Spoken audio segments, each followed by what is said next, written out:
Okay, hey everybody, welcome back to the Cranberry Secondary Podcast. As always, you're joined by me, Mr. Young.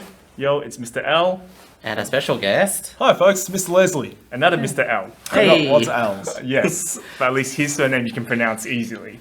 You'd be surprised. Really? At how many get it wrong. Huh. Or how many even think it's my first name. Yes, Oh, I've done that before. I've Yeah. accidentally been like, cause Leslie's also a first name. Yeah. I'm like, Mr. Corey. I'm like, Yeah, what? I've done that. I've You've done done that. I get the hey Leslie and like emails from other teachers like, nah, not quite right. It's like, But the We kids tried. mostly get it right, so that's what's important. that's true. Yeah. Well, like, at least you still get like missed or something, because I get missed. Sometimes I get missed. I've had them miss a couple of times, but not recently, not with cramp and knees. So fingers crossed Okay. we keep that going. Has anyone been called dad or mum before? I've got the dad. I've gotten dad, but like, as a joke. Okay, I think someone accidentally called me mum once. It was a year 9. It was a year 9. What year? What year was this? It was probably last year, year 9. Okay. So Ah. when I was year 9 leader, but yeah, as a segue, but yeah, Mr. Leslie. Yeah, so, so How are we doing? what do you teach at the school? And what do you do? So I teach English. This year I'm teaching a year 9 English class and a year 11 English class. But on top of that, I spend most of my time being year 9 level leader. So that's where the bulk majority of my work gets put into. This year, you probably, if you've ever been in the Orange building, you'll probably see me wandering around, checking in on classes and seeing how the kids are going. have you been enjoying it?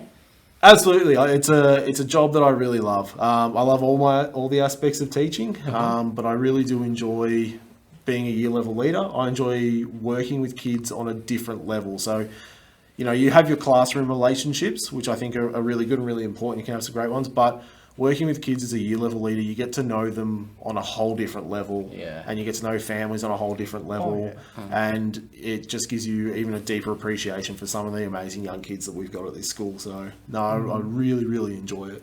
Yeah, I can, not from a year level leader perspective, but I can attest to the whole getting to understand your kids more. So for me, like, even when I like start to understand my kids more in my classes, that's when the job becomes a lot more fun than just, Yeah, absolutely. I just have to teach the content. Yeah, I mean it's a relationship based industry, and the ability to form relationships with kids and with families and all that kind of stuff is crucial to any of the work that we do. So that's something that I really enjoy about it. Yeah, I definitely do miss that. Like going to the Orange Building now this year, whereas previous 2 years I walk into the Orange Building and I'm like, hey, yo, what's Yeah. up? How's home? How's this? How's that? Yeah. Now I'm just like, all right, nobody knows me. Get to classes, and Yeah, everyone's like, exactly. who's this guy? I was like, all right, just. I feel as though, because as I said, I teach year 11, so every now and Yeah. then I get to wander over to the yellow building. But it's the same as what you're saying. Like, I don't know anyone really. I know my kids, and I say hello to my kids and all that kind of stuff. But in Orange Building, it's great to just, you know, see the kids, talk to kids, you know, what they're doing on the weekend and all that kind of stuff, and have conversations. So it's the part of my job that I really, really treasure and really, really enjoy. Cool. What's it like working with big kids? Because 2 weeks ago we had a special guest, Mr. Schmerling. So, Yeah. Yeah. what's it like working with big kids, like teachers, like Mr. Young? Yeah, who's also in your absolutely. office? Wait, what? I think I appreciate our office. We're a very lively office. I think you'd be rare to walk past our office and not hear someone being loud, whether it is Mr. Schmerling or Miss Sometimes. Grillius or someone like that, just being loud. And that we have a lot of fun. Sometimes you got to nudge them and get them back onto task and make sure that, you know, the kids are being picked up for detention and whatnot. But you know, they're a good crew. They do a really good job with the kids that we have. So yeah, I really appreciate our team. That's awesome. Yeah, So enough about like the whole like teaching aspect. yeah, that's boring. Just recently, because of Mr. Leung, Yeah, I've actually found out that you actually enjoy a lot of board games. yeah. So what type of board games do you typically play? Well, in terms of board games, like board games, like I was brought up on the game Risk, which is like, you know, a 3-hour game of strategy and rolling dice and taking over the countries and trying to dominate the world and all that kind of stuff. And I think it's from there that I moved into more of a passion with tabletop miniatures. So that's more what I spend a lot of my time doing at the moment. And when I say tabletop miniatures, I mean painting figurines that are of a 28mm scale. Yeah, so they're like about yay big. Yeah. Painting those and then putting them on the table and having battles with other people. So I don't know if anyone out there has heard of it, but I play primarily a game called Warhammer. And so at the moment, playing mostly the sci-fi version of it, but a few of my friends and I are actually getting back into playing the the original, the fantasy version. So we're jumping back into that as well, and we're doing something really cool where we're just going to jump back into what was called 6th edition. So Warhammer has gone through 1, 2, 3, 4, 5, 6, 7, 8 editions. And then it sort of blew up and became a new game called Age of Sigmar, but we're jumping back a few years, jumping back to some old school things. So the game system that we're going to play came out around 2006. Okay. Yeah. I always remember like going into like the board game stores, like not just like, oh, let's just buy some card games type of board game stores, but like full on normal board game stores, and just seeing like random paint pots just on the rack, and I was like, oh, not too sure what this is. I think it's like a natural progression as well. Like I said, I played Risk a lot as a kid, but a couple of my friends got into it in high school, and then I sort of came along at the end of high school, and then went to university, and I kind of fell away for a bit. And then as I got older, and it's an expensive hobby, so as I got older and started earning money, it was something I was able to get back into. So but, you know, board game wise and stuff like that, I love games like Munchkin. You love backstabbing people. Absolutely. Any game where you get the opportunity to mess with your opponent and mess with other players, and you come out ahead is great by me. I love those kinds of games. I love those kinds of tricksy sort of different things. Have you tried playing Coup? I can't say that I have, no. Oh, it's such a good game. Yeah. It's kind of like Mafia, but you get 2 cards, so 2 chances. Yep. And you get to choose what there's different abilities, and you basically play the game knowing what ability you have. And you have to either lie about your ability or your character, or tell the truth and play by that. And I think those are the types, like I said, like backstabbing sort of games. I like games like if you ever played Avalon, which is one of those games where, you know, it's like 6 or 8 people, and some of you know what your roles are, some of you have no idea what the other people are, and it's all about lying and convincing things. And you know, you as the bad person is trying to, you know, stop their plans from coming to fruition without getting caught out and all that kind of stuff. And they're just really fun games to play, especially you get around with 4 or 5, 6, 7, 8 mates or whatever around a table, and COVID safe, of course, and have a bit of fun. True. I want to come back to the point where you said about Warhammer being really expensive, because it's not just the figurines and the paint, but even the terrain. Yeah, right? Absolutely. Yeah, so, and I mean, like, the thing is, it's become even more expensive. That's the unfortunate nature of things. As they get popular, they get more expensive. I think anyone knows that with any hobby that you do. Oh, yeah. The more popular it becomes, the more expensive it becomes. So, you know, with Warhammer, it is something where you have a 6 foot by 4 foot table to play on. So it's not like you're playing on a little Monopoly board or anything like that. Yeah. It's a 6 foot by 4 foot table. And on that, depending on the points level, majority of the times we play what you would call 3,000 points. So 3,000 points, depending on the army you're playing, can equivalent to anything between 100 to 200 models on the table that you've painted yourself. You've built yourself, you've painted yourself, and all that kind of stuff. So with the hobby, it comes down to you buy the model, you build the model, so you have to buy all your equipment to do that. You glue, you paint, and then it's hours that put into painting. And then, and as I said, you got to have a table. So you got to have a 6x4 table to play on. You got to have terrain to be able to use, and you want to make that look nice as well, and stuff like that. So it becomes a very expensive hobby very quickly. But I imagine like it'd be one of those like really satisfying ones to finish, like not finish, but like just to build and construct. Yeah, absolutely. So like myself, like I've got a tournament coming up in a couple of weeks, hopefully, and it's a 3,000 point tournament. And so over the year, I've just been chipping away at this army that I'm creating. So I've got maybe 10 models left to paint and do some basing and stuff. And then I have 3,000 points worth of models completed, which includes a series of like tanks and bikes and stuff like that. All these other cool little elements. And you're right, it's a really it's a really cool thing to sort of sit back and look and go what you've created. I know I have mates who have like display cases in their houses to their armies and stuff like that. Mine just sit in a nice, safe little box, safe little box in the cupboard. But yeah, my mates have like display cases to their armies and stuff like that. And these collections are worth thousands of dollars, like thousands of dollars. Some of these miniatures, you know, some of the big tanks can be $200-$300 for you to build and put on the table once you incorporate the fact that you have to paint it and all that kind of stuff. True. But it's a hobby where like lots of interesting developments are happening with regards to the fact that 3D printing's a thing now. And so people are doing a lot of designing their own STLs and printing their own models and all that kind of stuff. I have mates who do that.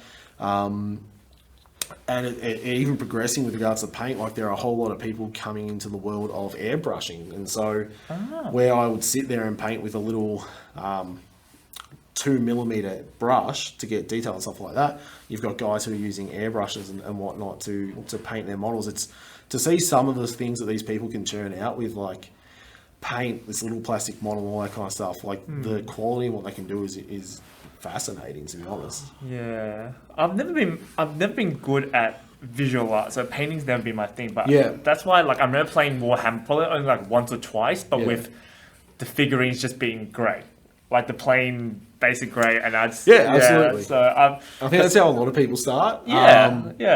Like I know Mr. Coates. He plays Warhammer. Well, he don't know if he plays as much, but he does have collections of it and stuff like that. And I think it's really satisfying to build something and put something on the table. Then the next level is when you do something like it's a social game. Like you're supposed to play with other people. Like you can't play by yourself. You have other people and you have your friends.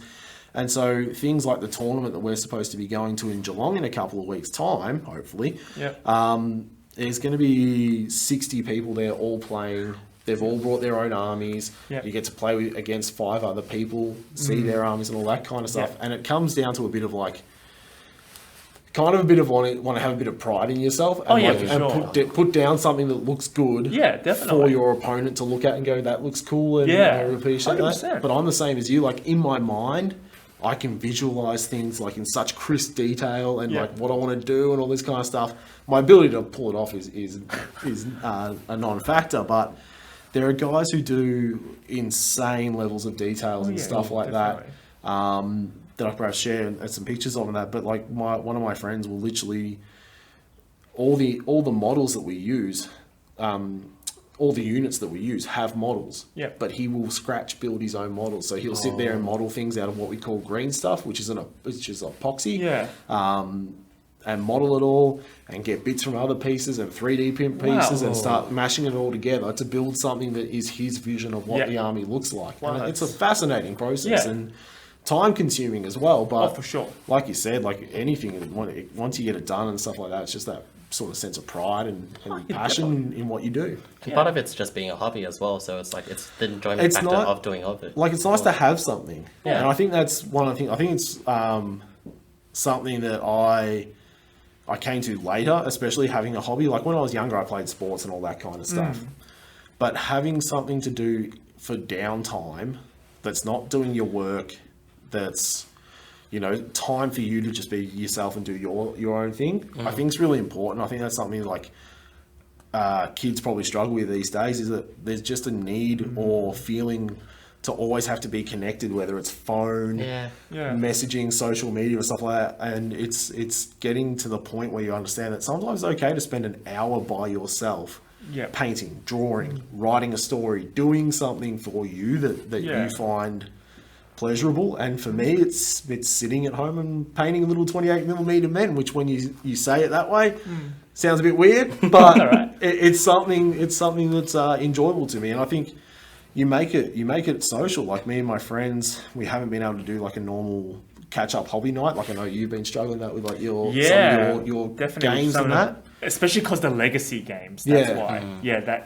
Legacy games, for those listeners and viewers don't know what it is. It's a game. It's like a board game, but imagine every single time you come to the same board game, you have to continue from where you were last time. So even you were mentioning Risk earlier. I know Risk has made a legacy version.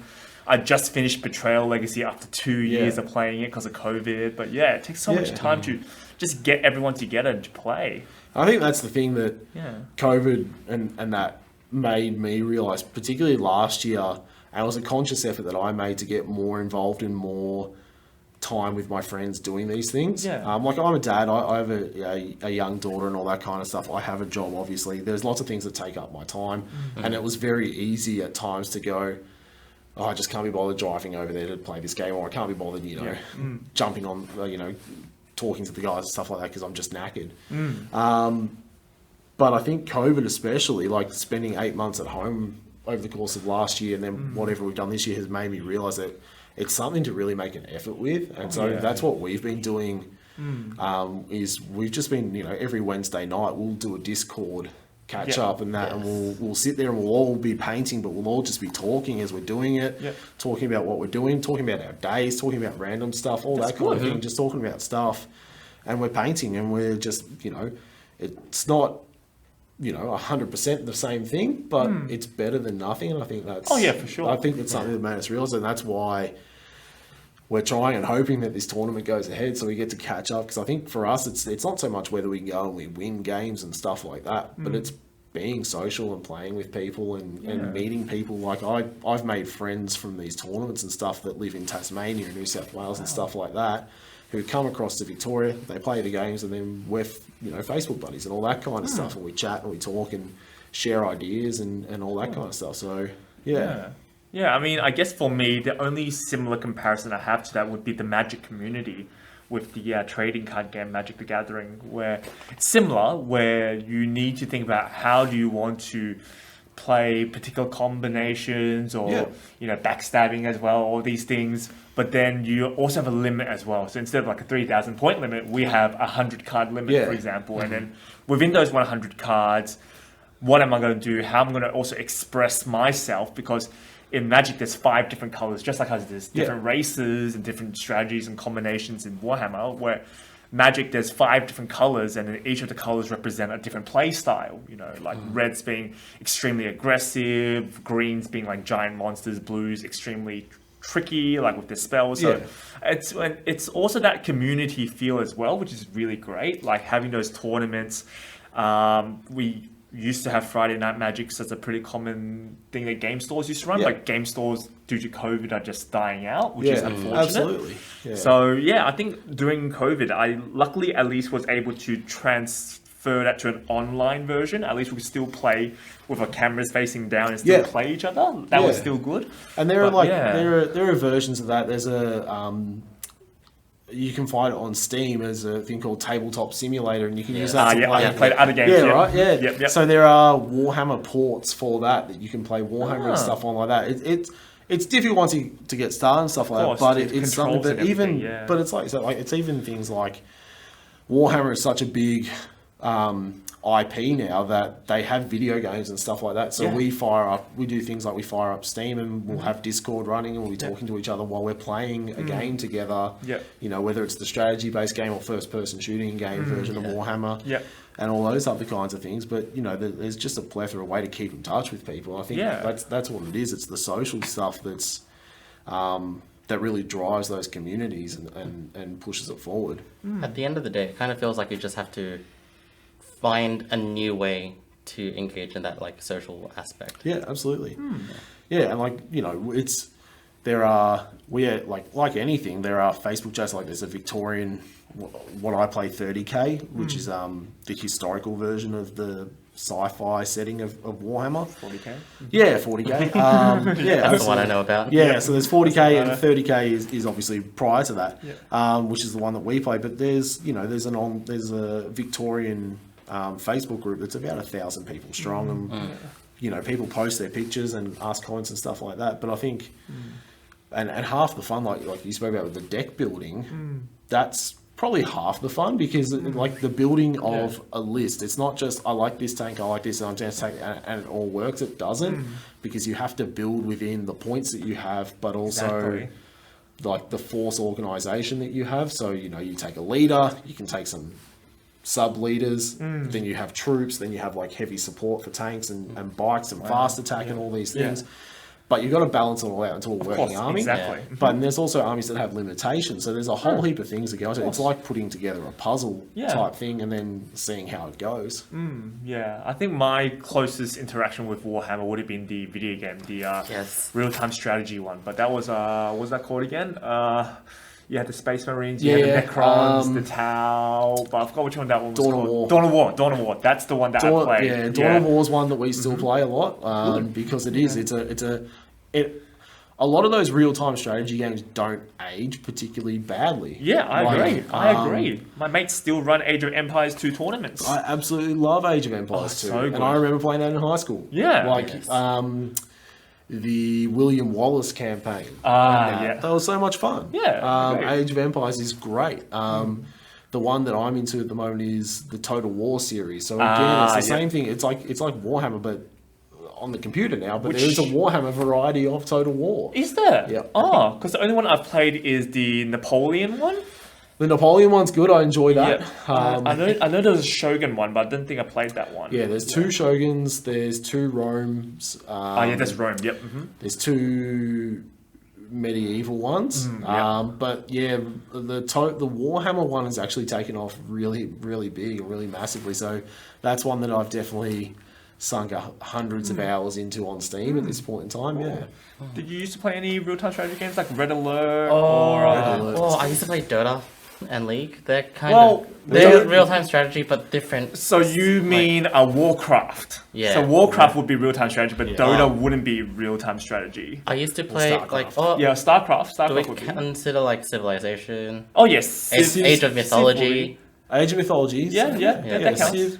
Civ's a great one. Yeah, Age of Mythology when it came like at the back of like a magazine, like the Kids Zone magazines. I had mine from the cereal box. I was just about to say that. The cereal box. When they used to give out games via cereal boxes. And you'd get so good. So good. Yeah. But no, like, you talk about League of Legends. I remember playing a ton of League of Legends at university. That was when I first sort of heard of it. And I haven't played it for ages, but those similar sort of things, again, it's a social thing. You get mates on and stuff like that, and you're on the same team, or you're against each other. It's even better when you're against each other and stuff like that for bragging rights. So, yeah. Well, like, speaking of board games, I know that you have a podcast, and I believe you said it was also similar themed. So we've started a podcast. Again, as something for us as a way for us just to keep in touch with each other and do social things. So we do things.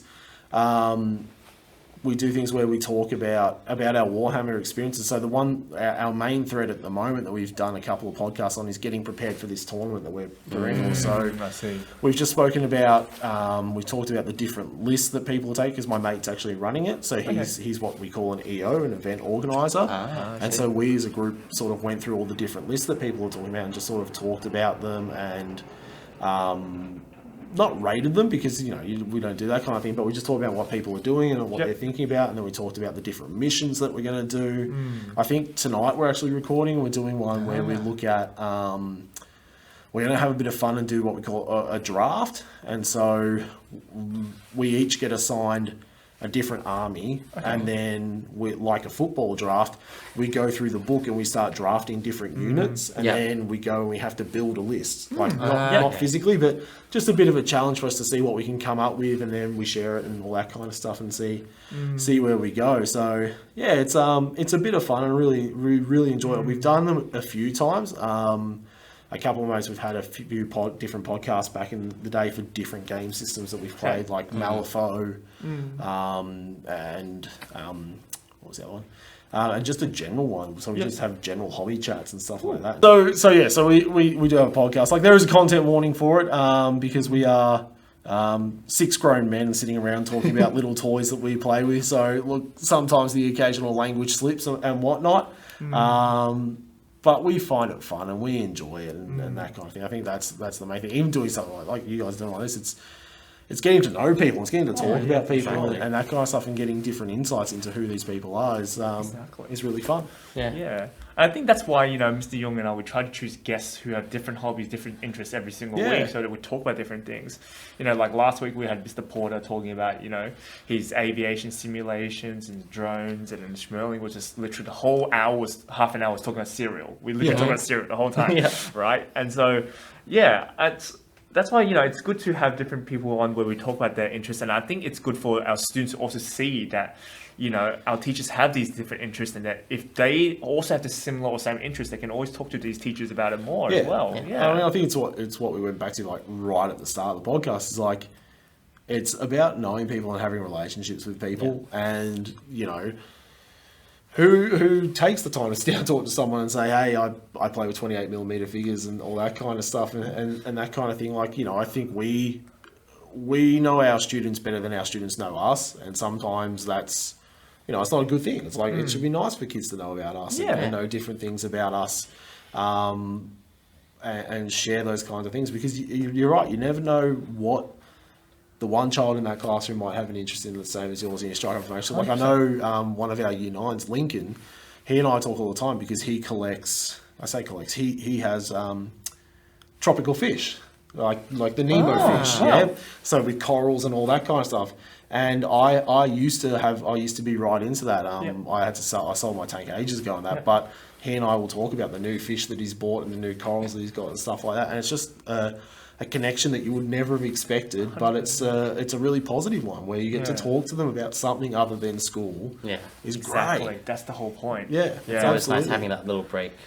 Yeah, absolutely. Even asking like how their footy went on the weekend or stuff like that. Like, it's great talking to the number of girls now and going, how'd your footy go on the weekend to them? Yeah, exactly. Thing. Like, I know there's a heap of the Year 9 girls who play footy and play other sports outside of school. That in my day, that wasn't the case. And when I was at high school, and to be able to have those conversations with them, it's really cool. It's really powerful. Yeah. Well, it's kind of getting at the time, but speaking of conversations with students, it's kind of time to talk about our watch list. This is, if you're new here, the watch list is basically something that we recommend as shows, or like, it could be a movie, could be a TV show, or a YouTube clip or something like that, where we recommend it to you, and you're more than welcome to share for us. So I'll just... Mr. Learn, do you want to start for today? I'll take a nice and easy one. I know it sounds like a cop-out, but I swear it's not. But trust me, everyone, get on the Olympics. Get onto it. How good is it? How good is the Olympics? Like, seeing Australia win gold, beating world records, Olympic records, and I just remember the YouTube clip of that coach just going full on. Oh, it's insane. Yeah, it's so good. But like, I watch on the weekend and all that kind of stuff, and it's like, you know what? I want to take up kayaking now. I watch Jess Fox, and I'm like, I want to do that. Yeah, I was ropeable that she lost, and that kind of stuff. It's like, I hadn't really heard of you. I've never followed the sport in my life. Now all of a sudden I'm the most invested person in the world. But it's been good that like some of the gold medal, like the finals have been in the morning, especially for the swimming, so you get a chance to see them. But yeah, absolutely. Yeah. Well, the Olympics are great. It's just so good that Japan's time zone difference to us is not that far compared to some of the other Olympics we've had in the past or other world sports, you know. Seeing a 13-year-old girl win gold in skateboarding from Japan, all the way to this Australian woman who plays table tennis at 40-something. You know, it's like crazy, the age range, the skill level. But see, like in the Ariana Titmus race, her and her Ledecky, the US competitor and rival, were first and second, but third was like a 14-year-old girl from Canada. Yeah, exactly. It's like, look at him. I know Mr. Cirillo was talking about it. He was like talking to his kids going, you guys are 14 and she's over there winning gold medals. What are you guys doing? Like start putting it together, people. Yeah, I know, right? But I think that's the really cool thing about the Olympics is that you see things like 13-year-olds winning gold medals. You see things like 48-year-olds competing. I'm old enough where I remember the Sydney Olympics and Eric Eel swimming and that and going... Nikki Webster. Yeah, they're just people. Like the majority of them, like if it's not,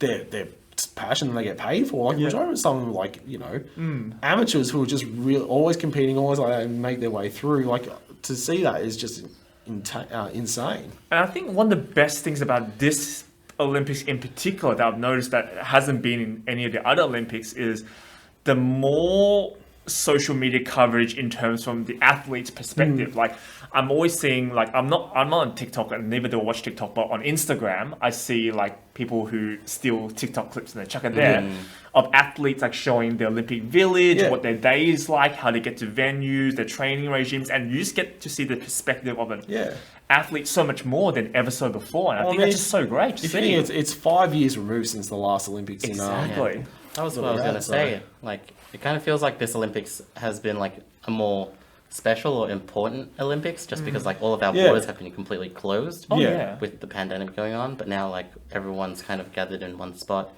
and we're actually celebrating everyone winning. Like it doesn't matter like which country came first or like got gold or silver. It's just like we're just celebrating. It feels like we're just celebrating the wins. So definitely. That is something that enjoys. And history being broken for so many countries as well. And the Philippines just won their first they gold won their first ever. one. Bermuda won their first one. There's a whole heap of just doing things in it. It was like it's really interesting to watch the opening ceremony. And I know they had to change things because of COVID and all that kind of stuff. But even just watching the athletes walk in. And there are these people who are representing their country that some kids probably, even some teachers, some adults probably just never heard of. There's people walking in and like celebrating their culture and celebrating their heritage, and they're being really passionate about being there to represent their country, and that is an amazing thing. And as a gamer myself, I just love the video game music that was getting played in the background and everything. But Mr. Lizard, do you want to share anything in particular that you've been watching? Oh god, it's a hard one because I feel like I've probably watched a whole heap of stuff, and then you get these questions and try to think. But I'm in a huge rewatch binge at the moment. So when I was like early 20s and stuff like that, a TV series called Friday Night Lights came out. It's about yes, I love American football. So the American football thing about Friday Night Lights, it's on binge. So I've been watching that. Nice. It's not a lot of the actors made it very far past that, but if you ever watched John Carpenter or anything like that, Taylor Kitsch, or if you watch, what was that movie, that terrible movie with the aliens and Liam Neeson and Rihanna, Battleship. Yes. If you ever watch Battleship, based on the board game, based on the board game. Again, we circle back to things. But I've been I've been watching that. So I think that again was like 2006 that came out, and that, so it's aged kind of badly. But no, the thing that I'm keen to, and I'm sort of holding off till me and my friends can all watch it together, but I feel like some of them have done it as well, is Black Widow. Like we're all Marvel Marvel peeps and stuff like that. I suppose that someone else has probably said it as well. But if you haven't watched Loki, I'm super disappointed that it was only six episodes only. Because I really liked WandaVision. Bit iffy on Captain and Winter Soldier. Falcon and Winter Soldier. But Loki, I think Tom Hiddleston is just a really great actor and fits that role to a T. But it's a great series. If anyone hasn't watched it, definitely watch it. It's like 6 episodes, like I said. But I'm keen to see what happens with that as well. And it probably gives me a newfound appreciation again for Owen Wilson, because I don't. Wow. Because he's just done silly buddy comedies and things with Vince Vaughn for the last 10 years now, and see him jump into something like this, jump into the MCU and do that is it's really cool. It was surprising to me how good it was. When I first heard about like what it was going to be and all that kind of stuff, I was skeptical. I'm like, Hiddleston can probably carry it a little bit, but he doesn't do a lot of carrying. Like there are some really good actors and really good performances in that, especially in that last sort of episode where the big reveals and things happen, and you're like, oh my god, you were just knocking this out of the park. Why is this the end? Why is it the end? Yeah. That's the thing that annoys me at the moment. Like all those TV shows that do the mid-season break at the moment. Like mid-season breaks. Like you get 3 episodes and like we're going on a mid-season break, and it's like, cool. Why? Why though? Oh, okay. My one. So throughout all of lockdown, my life has been very quiet. Like zero drama, because like I'm just like staying in my own room.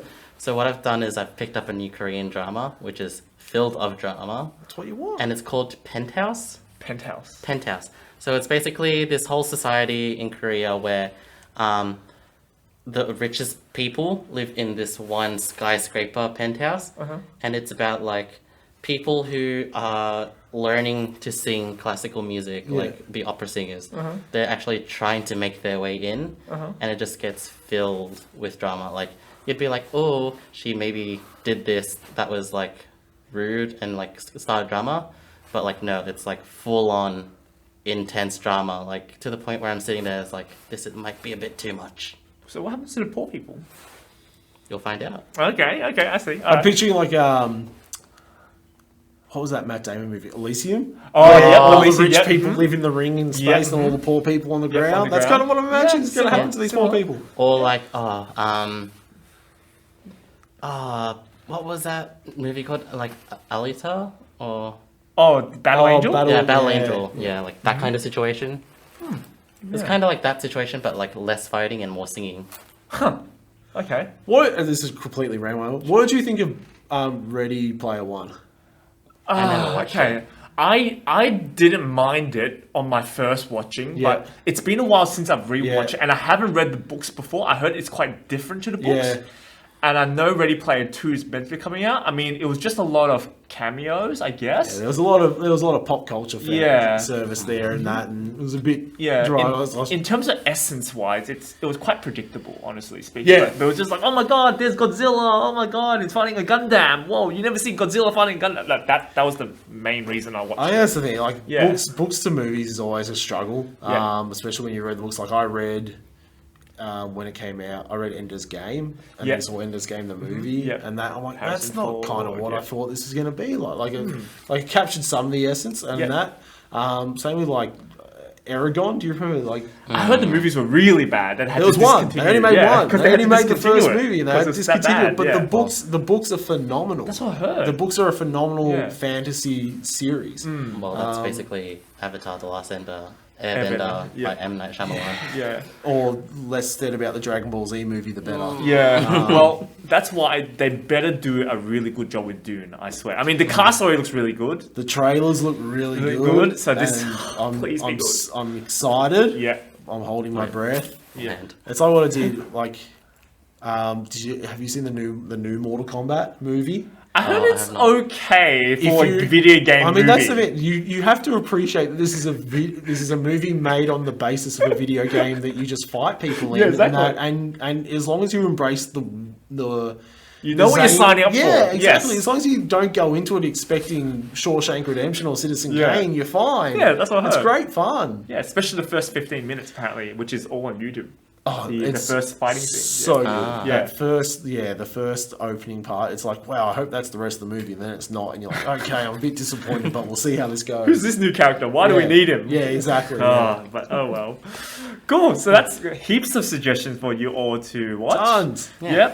Mr. Young, you want to sign us off for today? yeah, so as always, if you guys have anything to give us feedback on, just let us know in the comments or the form down below. If you have any guests that you want us to talk to as well and have featured, just let us know as well. But otherwise, we hope you have a safe time. Yeah. Like, stay safe, Thank stay you, Mr. healthy. Wesley, for Thank joining you. us. No worries. Thank you very much for having me. Yeah. Bye, folks. Bye, See everyone. ya.